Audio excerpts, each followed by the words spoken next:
신입사원이 출퇴근이 가장 빠르고 늦어요. 근데 임금은 제일 낮아요. 나이가 어리다고 생산성이 낮나요? 나이가 많다고 생산성이 높은가요? 임금의 격차는요, 생산성의 격차로 나타나야 되는 거예요. 그럼에도 불구하고 아마도 정년장 갈 겁니다. 지금 90년대 살았던 70년대생이 40대, 50대를 향해서 달려가고 있는 거거든요. 무엇보다 숫자가 너무 많아요. 그래도 정년 연장 가야 됩니다. 왜냐하면 이 X세대가 마지막 집합점이자 어쩌면 새로운 돌파구의 넛지가 될 수도 있어요. 들을수록 똑똑해지는 지식 뉴스. 마치 우리 브레이크 없는 시한폭탄처럼 익스프레스가 달리고 있는 거랑 똑같은 거죠. 중요한 거는 처음에 보험료 대비 받아가는 비율이 굉장히 높게 세팅이 됐을 수밖에 없다는 거죠. 처음에 냈을 때는 당연히 받아가시는 분들 없잖아요. 계속해서 돈만 쌓는 거거든요. 그러니까 문제없죠. 누구나 이제 해피한 구조예요. 근데 지금 이제 이게 굉장히 뜨거운 감자가 된 이유는 받아가시는 분들이 586 개띠가 갑자기 달라고 상황이 된 거예요. 그리고 10년 후가 되면 100만 70년 개띠가 이제 그 돈을 받아갈 거란 말이에요. 그거 어떻게 이제 커버를 하냐는 거죠. 쉽지 않은 것이죠. 안녕하세요. 반갑습니다. 한양대학교에 있는 전영수입니다. 연금제도는 처음에 설계하거나 만들 때 지속 가능성을 굉장히 염두에 둡니다. 왜냐하면 이게 처음에 조세 부담률만 내다가 갑자기 거의 준조세 개념으로 내라고 그러는데 멀쩡한 사람들이 내겠냐고요. 그럼 설득을 해야 될 거 아닙니까? 아니 지금 저기 은행에 1,000만 원 넣어봐야 뭐 그때 당시 해봐야 뭐 10한 5, 6% 지금 해도 놀랍죠, 그죠? 금리가 지금 2, 3%도 안 나오니까. 그때는 보통 한 3억 정도 그 은퇴하시고 만약에 그 퇴직금 받아가지고 은행에 넣으시면 3천만 원, 4천만 원 쉽게 연간 나왔어요. 근데 그러다 보니까 그보다 더 많은 거를 제한을 해야 되는 거예요. 받아가는 비율 자체가 굉장히 높게 설정이 돼 있는 거예요. 아마 처음에 가입하신 분들 자기 원금보다 한 3배 이상 이제 받도록 구조가 돼 있는 거고, 중간에 개혁을 했으면 2배 이상 될 거고, 지금 아마 MZ 후배 세대들은 굉장히 낮은 단계로 이제 설정이 돼 있을 거라는 거죠. 연금이라는 거는요, 기본적으로 전생에 걸쳐서 균질화시키는 작업들이 연금제도의 핵심이에요. 우리가 태어나서 특정한 어떤 자격 조건을 갖춰가지고 사회에 대비하기 이전까지는 당연히 부양을 받아야 되는 거고요. 또 추후에 이제 그게 됐을 때 봉양을 하는 구조가 사실은 연금제도의 출발이에요. 여기에 이제 한국이 가지고 있는 사회보험료 받는 것들을 얹었을 때 국민부담률이라고 표현을 쓰는데, 저기 북쪽 나라 국가 유럽 같은 경우에는 이 국민부담률이 50%가 넘어요. 좀 센 나라는 60% 넘습니다. 자기가 열심히 일해가지고요, 한 1,000만 원 받았는데 한 400만 원밖에 못 가져가요. 대신 아까 얘기한 평생을 살면서 필요한 것들을 정부가 일정부분 해주는 거죠. 근데 한국은 정반대 구조예요. 그 조세 부담률과 국민 부담률이 전 세계에서 가장 낮은 국가 중에 하나예요. 그래서 우리나라 복지제도는 사실은 보편복지하고는 거리가 먼 선별복지에 가깝습니다. 대신 적게 걷어들였으니까 네가 필요한 복지는 네가 시장에서 구매해 라는 전략이었어요. 그래서 우리는 교육도 시장화가 돼 있고요, 주거도 시장화가 돼 있고, 노후도 마찬가지 이런 방식들을 만들어낸 거거든요. 연금 문제는 결국 이 구조 자체를 가족의 어떤 그 리스크로부터 회피할 수 있는 일종의 안전망으로 사회가, 정부가, 국가가, 그래서 우리는 국민 계보험이라 그러거든요. 그래서 모두 에브리원 다 들어가야 되는, 그래서 이제 약간 강제 의무 사항이기도 하고요. 그러니까 그렇게 이제 만든 구조가 되는 거죠. 근데 이게 되려면 가전송은 뭐라 그랬습니까? n이 많으면 이건 다 유지가 돼요. n분의 1에서 n의 숫자가 많으면 상관없죠. 그러니까 70년생 같은 100만이 공급되거든요. 위에서 받아가시는 65세 이상이고 당시 기준으로 7%도 안 됐단 말이에요. 그러니까 100명이서 1원씩만 내도 100원이 나와요. 위에 받아가시는 분이 10명도 안 돼요. 그럼 10원씩 가져가도 먹고 사는데 아무 문제 없죠. 근데 지금은 23만이 태어나요. 작년엔 586 개띠만 80만이 올라갔어요. 1년에. 이거 어떻게 가져가죠? 안 되죠. 23만이 곱하기 4씩 내야 되고요. 여기 80만 가시는 분들이 나누기 8로 받아가야 되는 거예요. 2배 정도 차이만 나도 이거 사회적으로 받아들이기 좀 어렵다고 그러는 거 아니겠습니까? 미래 세대는 연금을 제대로 받을지 안 받을지도 모르는 상태에서 부담은 5배를 더 부담하라는. 이게 이제 최근에 국민연금의 이슈하고 똑같죠. 보험료를 얼마나 올릴 거고 소득 대체를 얼마나 갈 거냐, 이슈가 같은 맥락이거든요. 결국 대전제는 뭐냐면 세대 부조형의 원점이 바로 여기 있는 거예요. 사적으로 용돈 받아가지고 노후 자금 쓰는 것들. 한국은 한 20년 전에 그게 제일 많았어요. 근데 그때는 그래도 자녀 세대들도 인플레 시대였잖아요. 그러니까 돈 벌어가지고 뭐 50만 원, 60만 원 부모님들 드리는 거 당연한 의무라고 생각을 했고, 또 줄 때 보람도 있는 거고. 근데 지금은요, 자기도 사실 먹고 살기 힘들어요. 이렇게 인식이 바뀌다 보니까 이제 막 균열들이 발생하기 시작하는 거예요. 사실은 연금제도가 굉장히 유의미하고 바람직한 제도 그리고 전 세계가 사실 이거를 채택에 있던 데는 그럴 만한 이유가 있는 거거든요. 근데 문제는 인구가 이렇게 줄어들 것이라고는 연금 제도를 세팅하고 중간에 바꿀 때 누구도 감안하지 않았다는 거예요. 그러니까 사실 누구 잘못도 아니에요. 정확하게 얘기하면. 중간에 어쨌든 공급되는 사람들이 계속해서 100만, 그 다음엔 200만, 300만이 나올 거라고 상관했는데 100만이 20만으로 쪼그라들었으니 이건 유지가 될 리가 없는 거죠. 연금 갈등을 해결하려면 출산율을 높이는 방법밖에 없는지. 이게 유지되려면 딱 하나밖에 없습니다. 끊임없이 호속 세대가 0.67이 아니라 6.5, 6.7씩 놔줘야 되는 거예요. 그렇죠? 그러면 이거는 유지가 됩니다. 근데 그게 가능하겠냐고요. 아니지 않습니까? 그러면 이 구조 자체에 대한 재해석을 해줘야 되는 거예요.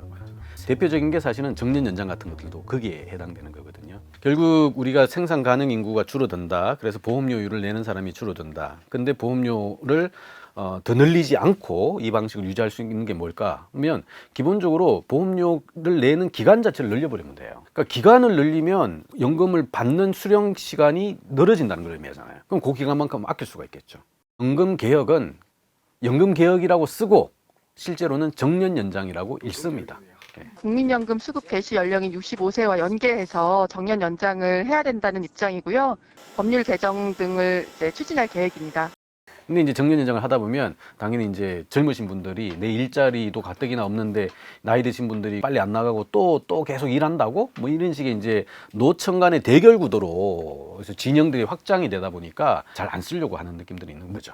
한국은 사실 그 정년 연장이 아니더라도 고령 근로가 굉장히 일반화되어 있는 국가 중에 하나거든요. 통상적으로 이제 장기 안정적인 일자리라고 표현되는 첫 번째 직업에서 퇴장하는 시점이 한국은 49세 정도가 나와요. 선진국은 보통 50세 중반까지 갑니다. 그 얘기는 굉장히 첫 번째 직업의 고용 안정성이 떨어진다는 겁니다. 그리고 갈수록 낮아지고 있어요. 그다음부터 그럼 50세부터의 일자리는 그렇다고 일 안 할 수는 없잖아요. 그 일자리는 어떤 일자리냐? 불안정한 일자리가 되는 거예요. 이분들이 실제 퇴장하는 연령은 70세 초가 돼야 돼요. 20년 동안은 사실은 그냥 알바 같은 개념에서 일한단 말이에요. 그러다 보니까 고령 빈곤이라는 단어가 나올 수밖에 없는 것이죠. 근데 그분들에게 조금 더 안정적이고 조금 탄탄한 일자리를 제공할 수 있다면 연금제도 자체가 굉장히 이슈가 줄어들겠죠. 연금의 이슈가 없는 나라가 행복한 나라예요. 그러니까 연금을 받지 않아도 살 수 있는 나라가 어쩌면 역설적이게도 더 행복한 나라인 것이죠. 그러니까 저출산 자체가 문제가 되는 게 아니고요. 저출산 때문에 보험료를 내는 사람이 적은 게 문제거든요. 적어지면 더 많이 내게 하든가 아니면 더 길게 내게 하든가 아니면 계속해서 내도 될 정도의 성장의 기반을 만들든가 하는 선택지는 사실 굉장히 다양하게 있을 수 있다는 거예요. 왜 저출산 카드만 얘기하고 있니? 이거 말고 많은 것들도 있는데와 관련된 다양한 논의들 알아야 사실 그 논의도 이끌 수도 있고 적극적인 의견들도 밝힐 수가 있는 거거든요. 주가는 계속 우상향으로 성장을 했었잖아요. 그 돈은 지금 커버가 안 되는 건가요? 그것도 중요한 포인트예요. 제가 알기로는 아마 지금 현재 국민연금만 한 1,100조 가까이 아마 쌓여 있는 걸로 알고 있는데요. 보험료는 500조가 안 됩니다. 그러니까 600조 가까이는 운용 수익이에요. 벌써 30년 넘게 계속해서 적게 주고 계속 쌓으면서 운용을 했으니까 당연히 복리처럼 이제 늘어나겠죠. 평균 아마 4, 5% 정도의 뭐 운용 수익은 굳을 거예요. 굉장히 보수적으로 운영하는데 그 정도입니다. 왜냐하면 이거는 남의 돈이고 노후와 관련된 소득이기 때문에 하이리스크한 위험 자산에는 기본적으로 편입을 못하도록 우리 국민연금 운용법에 굉장히 강력하게 규제를 하고 있어요. 비트코인 이런 건 택도 없습니다. 우리 국민연금도 연기금의 그 규모로는 전 세계 5위 안에 들어갑니다. 2,100조가 굉장히 적은 돈이 아니에요. 근데 잘하고 있는 미국의 뭐 캘리포니아 기금도 마찬가지, 캐나다 기금도 마찬가지. 얘네들 같은 경우에는 운영 수단의 다양화, 뭐 혹은 이제 그 구조화 상품들 뭐 이런 것들을 반영해서 제가 알기로는 선진국인데도 목표 수익률 자체가 한 10% 가까이, 두 자릿수 가까이 일단은 내거는 걸로 알고 있어요. 결국 보험률도 조정을 하되. 이쪽과 관련되어 있는 탄력적인 어떤 운용들을 또 같이 해줘가지고 이 지속 가능성을 좀 높이는 방식도 고민을 해야 된다.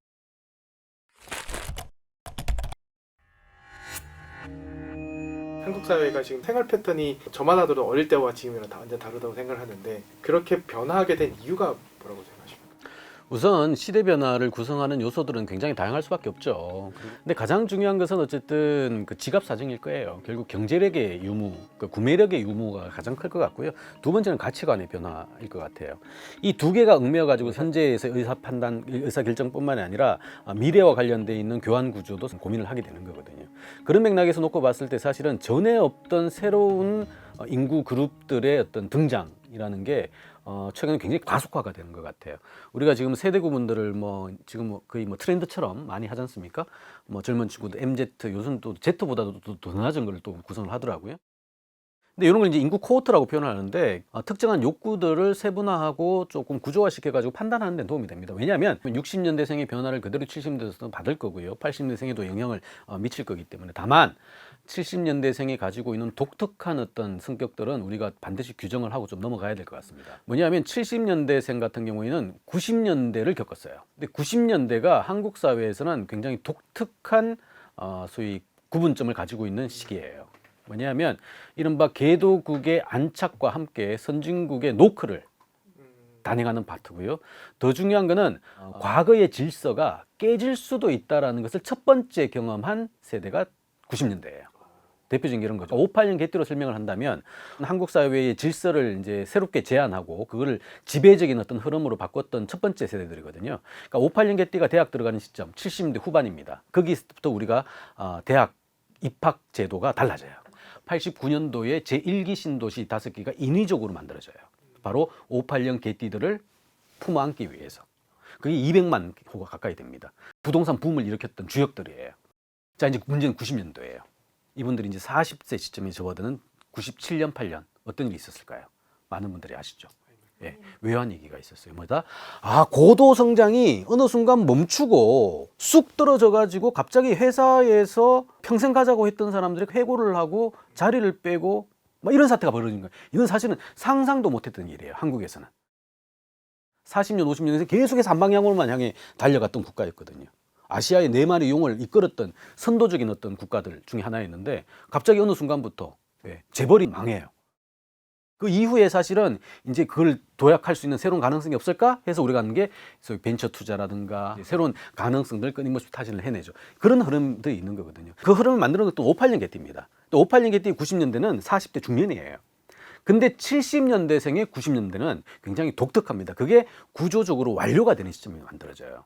586 개띠들은 후진국에서 태어나셔가지고 선진국을 만드신 분들이거든요. 굉장히 노력을 많이 하신 분들이죠.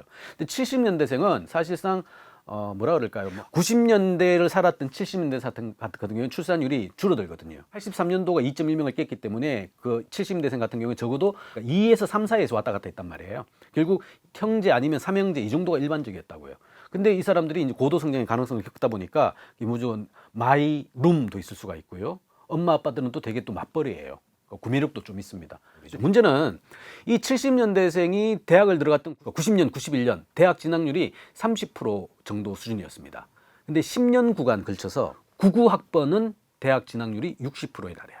단 10년 사이에 대학 진학률이 더블이 나와요. 엄청난 성과입니다. 이게 왜 만들어졌을까요? 라는 거예요. 자, 첫 번째, 이제 고성장 3저 호황이 끝나면서 외환 자유화까지 생기면서 드디어 수출 주도형의 이 모형이 날개를 달기 시작합니다. 즉 환율의 도움을 받기도 시작하고요. 물론 충격도 받습니다. 그 충격이 외환위기인 거예요. 여하튼 초기 단계 외환 자유화부터 시작해가지고 국경의 문이 열리면서 수출 주도형이 지금까지는 굉장히 제한적으로 만들어졌다면 막 엄청나게 부가가치를 만들어내는 방식들. 그러니까 대부분이 중산층이라고 그래요. 이제. 그러니까 중산층이라는 얘기는 뭐냐면 일단 구매력이 없다 하더라도 의식 자체가 못 사는 게 아니기 때문에 미래와 관련돼 가지고 궁핍한 생활을 잘 안 하게 됩니다.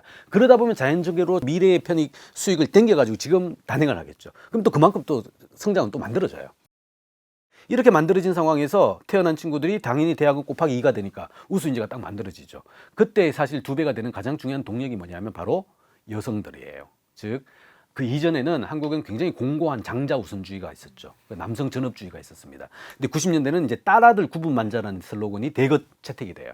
딸아들 구분 말자 뭐죠? 여성들도 훌륭한 인적 자원이 될 수 있다라고 생각합니다. 당시에 그래서 지금은 아마 MZ분들은 너무나 상식으로 생각하시지만 그 이전에는 육사, 공사, 회사 같은데 여성분들이 지원 못했어요.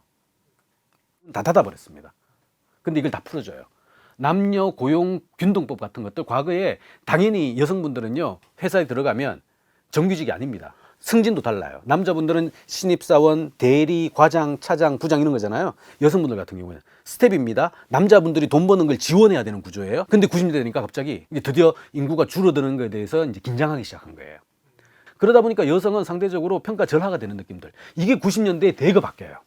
바뀌면서 여성들도 고학력화가 되고 있는 그 아마 30%의 상당수는 여성들이 차지해요. 실제 그때부터 어떤 시험을 봐도 대개 1등들은 여성들이 나와요. 이런 것들이 만들어지면서 말 그대로 이제 남녀 균등한 방식으로서 인식들 지금은 당연하지 않습니까? 근데 이게 당연한 게 벌써 20년 전 얘기예요. 해외여행 자유화도 90년대부터 합니다. 가치관들이 굉장히 다양화가 되기 시작한 거예요.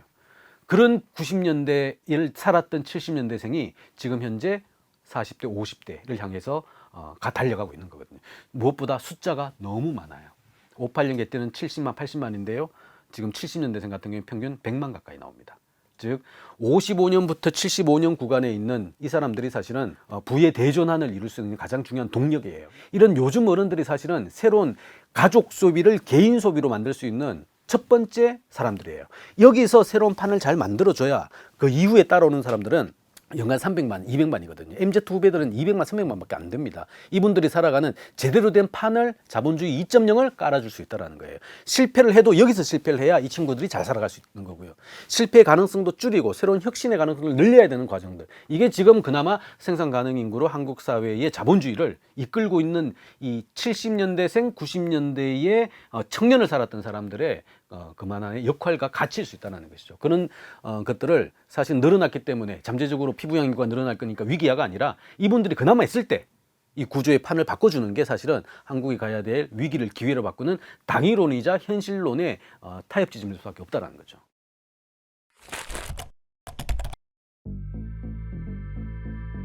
그 70년대생을 우리가 주목해야 되는 가장 중요한 이유는 뭐냐면 사실상 우리가 정년과 관련되어 있는 고민을 하는 게 지금 60세 혹은 뭐 일부 직종 62세 뭐 이런 얘기를 합니다만 사실은 정년은 형식적인 것이고요. 실질적으로는 49세, 50세에 사실은 가장 좋았던 직장에서는 빠져나온다는 얘기예요. 결국 뭐냐면 지금 한참 중간에 서 있는 70년대생조차 굉장히 불안한 상황일 수밖에 없습니다. 그럼에도 불구하고 이분들에게 기대하는 가장 중요한 이유는 뭐냐면 첫 번째 덩치가 크고요. 두 번째 가치관도 굉장히 다양합니다. 세 번째는 무엇보다 고학력자들이 많아요. 결국 이분들의 상황 판단과 의사결정은 사실은 그 이전의 선배 세대가 그 나이에 했던 결과랑은 전혀 다른 결을 만들어낼 수 있다는 거거든요. 결국 이분들의 어떤 처지, 입장, 소위 미래와 현재에 대한 교환 가치들 이런 것들을 제대로 분해해가지고 연결시켜 줄 수 있는 가능성을 만들어낸다면 사실 선배 세대 때문에 만들어졌던 이 고정관념을 뗄 수 있는 연금 문제라든가 정년 이슈라든가 이게 자연스럽게 사실은 극복이 되는 거거든요. 이 X세대가 그다음에 20대일 때는 인정이 됩니다. 근데 지금 X세대가 50대 중반이에요. 결국 뭐죠? 결국 저항을 20대의 저항을 너무나 자연스럽게 알고 있었던 사람들이 지금 이제 저항을 하지 않고 지키려고 하는 연령대가 됐다라는 거예요. 고정관념으로 따진다면. 근데 옛날의 선배들은 이게 굉장히 강했을 겁니다. 근데 저희들은 그만큼 안 강해요. 뭐냐면 저희 세대는 말로는 저항을 했는데요. 근데 몸으로는 기성세대를 따라갔거든요. 왜냐하면 가족 분화도 했고요. 자녀도 낳았고요. 그죠? 따라갔습니다. 말로는 불평을 하면서도 어쨌든 인류가 만든 한국 사회가 만들어낸 그 경로에서 크게 벗어나지는 않았어요. 물론 벗어난 친구도 있었습니다만. 그러니까 벗어난 친구들 포함해서 그 X세대의 중년화가 생각하는 게 가장 단점인 게 뭐냐면 본인들이 일단은 대학을 다녀봤거든요. 선배 세대랑 다릅니다. 이 X세대의 부모 세대들은요, 대학 가면 모든 게 다 해결될 줄 알아요. 그거를 처음으로 깬 게 바로 X세대 50대, 70년대생, 90년대를 경험한 이 부모들의 인식 전환인 거예요. 실제 그 덕에 대학 진학률이 10년 전에 85%에 지금 75까지 줄어들었어요. 앞으로 더 빠른 속도로 줄 겁니다. 이런 식의 작은 변화량들이 한국 사회의 많은 문제를 풀 수 있는 마지막 집합점이자 어쩌면 새로운 돌파구의 넛지가 될 수도 있다는 거죠. 그럼 저희는 70년대생을 통해 무엇을 어떻게 바꿔나가야 할까요? 여러 가지가 있는데요. 우선순위로 봤을 때 두 가지만 강조하겠습니다. 첫 번째, 고용 구조의 변화입니다. 즉 아직까지는 소위 생산 가능 인구로 남아있는 이 70년대생이 그나마 현역에 있을 때 이 구조를 바꿔주는 게 충격도 덜하고 자연스럽게 연착륙을 갈 수 있는 구조예요. 첫 번째, 정년 연장 가야 됩니다. 아마도 70년대부터 정년 연장 갈 겁니다. 연금 제도와 관련돼 있는 이 갈등이나 균열을 좀 줄이기 위해서라도 정년 연장은 이제 터놓고 얘기할 수밖에 없는 상황이다. 자, 근데 이해는 합니다. 정년 연장이 누군가에게는 굉장히 불리한 방식일 수밖에 없다라는 거 분명히 존재해요. 그것을 중립화, 중도화 시켜줄 수 있는 새로운 가능성들을 타진하고 그것이 정부와 정책의 역할이어야 된다는 것이죠. 즉 정년 연장과 연금 개혁은 같이 가야 되는 구조입니다. 여기에 가능성이 하나 더 있다면 고용 구조, 특히 임금 체제와 관련돼 있는 복지 제도도 같은 무대에 두고 같이 얘기를 하자는 거예요. 중년의 개혁만 얘기하면요, 중년은 힘들어요. 왜 노년도 힘들고 살아왔던 길도 괜히 손해보는 느낌이 있거든요. 같은 무대에는 소위 선배 세대와 중년 세대와 자녀 세대가 같이 모여서 얘기를 해야 됩니다. 이들이 내려놓는 게 이쪽에 가야 된다는 확실한 신호를 줘야 이쪽 사람도 수용을 해요. 줄여진 게 자기한테 오지 않는다고 생각하는 이 방식이 지금 연금개혁이 똑같은 얘기거든요. 그렇게 된다 한들 자기한테 가지 않는다고 생각하는 게 MZ 세대들이에요. 그러다 보니까 어떤 개혁도 사실은 반대할 수밖에 없는 얘기거든요. 간단한 화려한 신호를 줘야 됩니다. 여기서 내려놨던 양보를 했다라는 그 도대체 확인할 수 있는 뭔가가 있어줘야 되는 거예요. 특히나 복지와 관련돼 있는 미래와 관련된 이슈는 그럴 수밖에 없습니다. 그렇다면 그거는 터놓고 그 조정의 가능성을 만들어 가야 되는 게 중요한 거고요. 두 번째는 이주하는 인류. 특히나 동북아에서 자주 목격되고 한국에서 굉장히 큰 선구 선진국의 출산율 1.6과 한국의 출산율 0.6이 만들어냈던 이 1.0에 가까운 이 격차, 바로 한국형의 사회 이동과 관련돼 있는 교육 천하지 대본이라는 이 환상, 이 주술을 70년대생이 중년이고 부모가 될 때 깨줘야 된다는 거죠. 고학력화가 되고 대학 가는 게 나쁘지 않습니다. 근데 이게 부작용을 만들고 무리수를 만든다면 중립화를 시켜줘야 되는 거예요. 왜 선진국에서 대학 진학률이 30% 수준이 묶였을까요? 라는 거거든요. 그들이 바보라서요? 아니거든요. 최적화된 의사선택의 결정일 수 있어요. 그렇다면 지금 한국 사회의 80%를 향해 달려가고 있는 75%까지 줄어들었습니다만 이거는 뭔가가 옳지 않다는 거예요. 시대는 이미 고학력자를 그 정도로 원치 않는 상황인데 여전히 개도국의 그 아이디어들이 강요되고 있는 거 아닌가. 대학을 다녀보고 대학이 별거 아닌 걸 알고 또 저성장이 시작이 됐고 가치관의 변화도 뚜렷한 70년대생의 중년화인 지금 시점 사실은 고민을 해줘야 되는 거고 이미 많은 방향은 확인된 것 같고요. 결국 시대가 변했거든요. 시대가 변했는데 우리의 질서, 인식들은 너무 과거에 머물러고 있는 거 아닌가라는 맥락인 거예요. 결국 시대는 우리 MZ 세대들 지금 20대, 30대가 펼치고 또 미래와 관련되는 여러 가지 고민들을 하고 이걸 설계를 하고 움직여줘야 되는 것인데 지금 너무 공고하게 우리 X세대 혹은 그 이상의 선배들이 모든 걸 쥐고 있다는 거예요.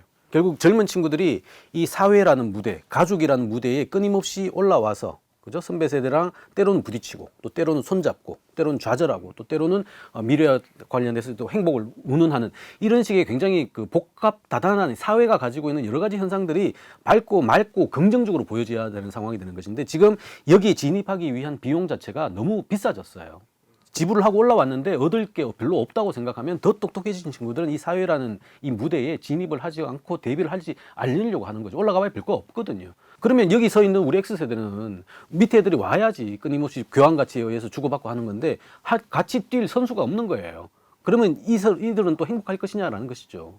결국 올라오고 떠나고 하는 것들이 너무나 자연스럽게 가져야 되는데 우리가 지키려고 했던 이 과도한 이기가 우리가 그렇게 소중하게 여기던 자녀들의 미래를 족쇄는 허들이 될 수도 있다는 거예요. 그런 식으로 놓고 봤을 때 지금 내려놓는 거가 사실은 후퇴가 아니라 어쩌면 굉장히 나은 방식으로서의 진화를 위한 소위 트리거가 될 수도 있다라고 본다면 사실은 선택하지 않을 이유가 없다는 거죠. 오늘 교양인을 부탁해 여기까지였습니다. 고맙습니다.